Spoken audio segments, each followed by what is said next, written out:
Assalamualaikum warahmatullahi wabarakatuh. Nah, perkenalkan nama saya Doni Rudiansyah, mahasiswa Universitas Al-Azhar Indonesia dengan nomor induk mahasiswa 0711519030. Program studi hukum untuk mata kuliah literasi komputasi. Dosen pengampu Ibu Suci Rahmatia ST MSc. Izinkan saya memaparkan software life cycle. Berikut bagan System Development Life Cycle. Apa yang dimaksud dengan System Development Life Cycle atau SDLC? System Development Life Cycle atau dalam bahasa Indonesia disebut siklus hidup pengembangan sistem. SDLC adalah siklus yang digunakan dalam pembuatan atau pengembangan sistem informasi yang bertujuan untuk menyelesaikan masalah secara efektif. Dalam pengertian lain, SDLC adalah tahapan kerja yang bertujuan untuk menghasilkan sistem berkualitas tinggi yang sesuai dengan keinginan pelanggan atau tujuan dibuatnya sistem tersebut. SDLC menjadi kerangka yang berisi langkah-langkah yang harus dilakukan untuk memproses pengembangan suatu perangkat lunak. Sistem ini berisi rencana lengkap untuk mengembangkan, memelihara, dan menggantikan perangkat lunak tertentu. Apa fungsi SDLC? Untuk membuat sebuah perangkat lunak tanpa perancangan yang maksimal, beberapa teknik dalam pengembangan perangkat lunak terus dikembangkan hingga kini. Masih banyak perdebatan mengenai metode yang paling baik dan paling sesuai untuk segala tipe perangkat lunak. Meski demikian, ada perencanaan lebih baik daripada tidak ada perencanaan sama sekali. Dilihat dari berbagai sisi, SDLC memiliki banyak fungsi, antara lain sebagai sarana komunikasi antara tim pengembang dengan pemegang kepentingan. SDLC juga berfungsi membagi peranan dan tanggung jawab yang jelas antara pengembang, desainer, analis bisnis, dan manajer proyek. Fungsi lain dari SDLC adalah dapat memberikan gambaran input dan output yang jelas dari satu tahap menuju tahap selanjutnya. Tahapan atau fase dalam SDLC. A. Perencanaan sistem atau system planning pada aspek studi kelayakan pengembangan sistem atau feasibility study. Aktivitas-aktivitas yang ada seperti pembentukan dan konsolidasi tim pengembang, mendefinisikan tujuan dari ruang lingkup pengembangan, mengidentifikasi apakah masalah-masalah yang ada bisa diselesaikan melalui pengembangan sistem, menentukan dan evaluasi strategi yang akan digunakan dalam pengembangan sistem, penentuan prioritas teknologi, dan pemilihan aplikasi.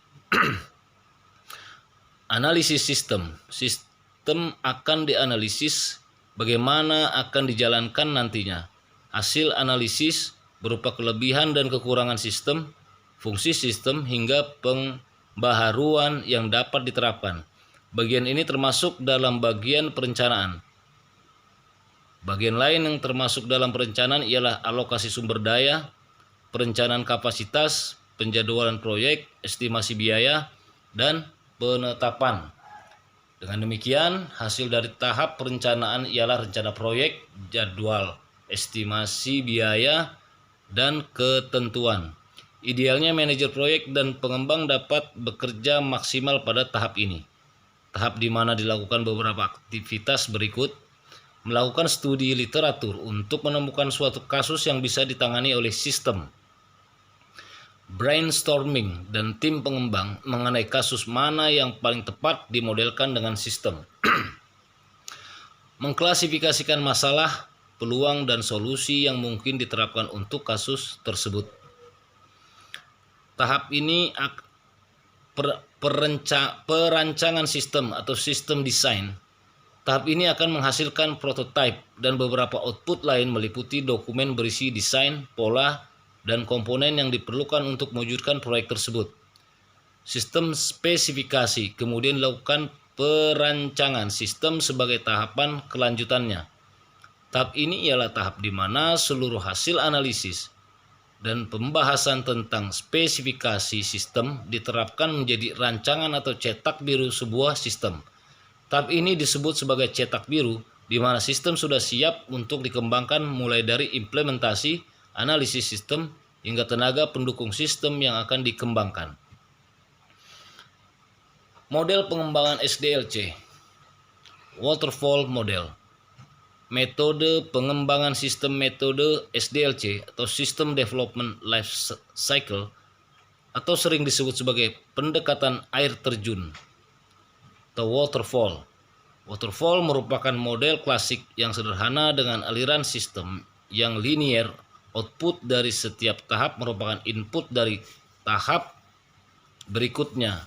Ketika satu tahap selesai, langsung dilakukan evaluasi untuk memastikan proyek berjalan sesuai rencana dan layak diteruskan ke tahap berikutnya. Waterfall model disebut juga model klasik, memiliki beberapa tahap utama yaitu analisis dan rekayasa sistem, perancangan, penulisan program, pengujian, dan pemeliharaan. Kelebihan model sekuensial linear waterfall development model seperti tahapan proses pengembangannya tetap atau pasti, mudah diaplikasikan, dan prosesnya teratur. Software yang dikembangkan dengan metode ini biasanya menghasilkan kualitas yang baik. Dokumen pengembangan sistem sangat terorganisir karena setiap fase harus terselesaikan dengan lengkap sebelum melangkah ke fase berikutnya. Model prototype merupakan suatu paradigma baru dalam metode pengembangan perangkat lunak, di mana metode ini tidak hanya sekedar evolusi dalam dunia pengembangan perangkat lunak, tetapi juga merevolusi metode pengembangan perangkat lunak yang lama, yaitu sistem sekuensial yang bisa dikenal dengan nama SDLC atau Waterfall Development Model.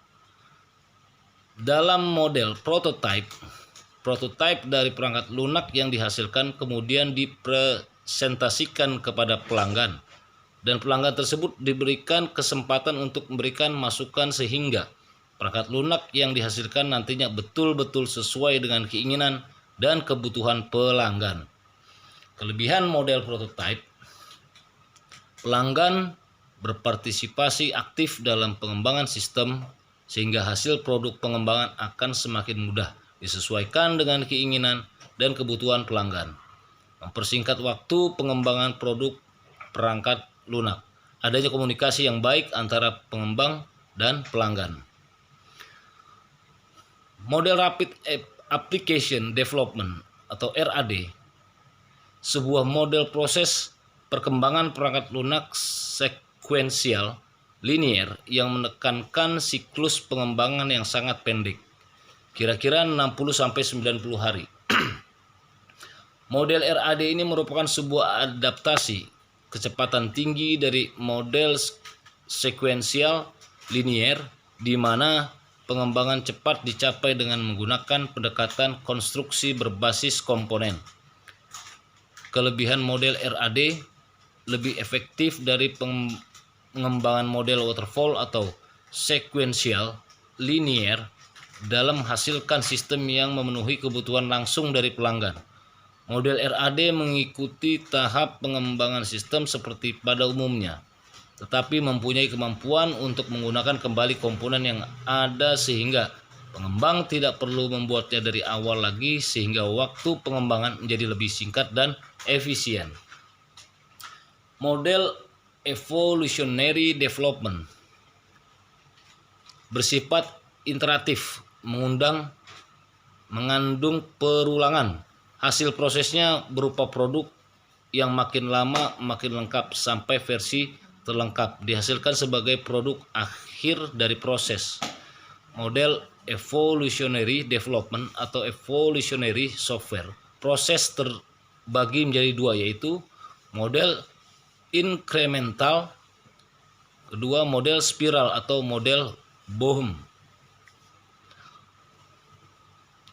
Model Synchronize and Stabilize, model yang digunakan oleh Microsoft. Secara garis besar, model synchronize and stabilize ini sama dengan model incremental, tetapi oleh Cusamano dan Selby tahun 1997 menyebutnya sebagai model synchronize and stabilize model karena ada beberapa proses manajemen yang ditekannya oleh Microsoft. Analisis kebutuhan dilakukan dengan wawancara dengan sejumlah konsumen yang potensial.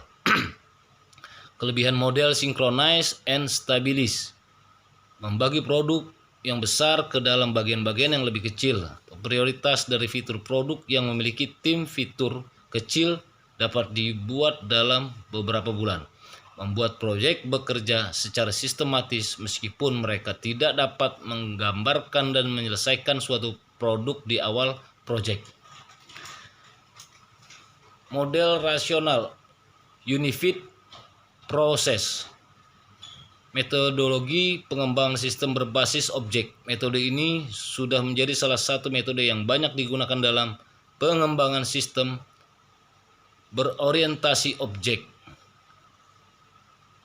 UP memperkenalkan pendekatan baru untuk siklus hidup pengembangan sistem yang menggabungkan perulangan atau iterations dan tahapan fases yang disebut dengan siklus hidup.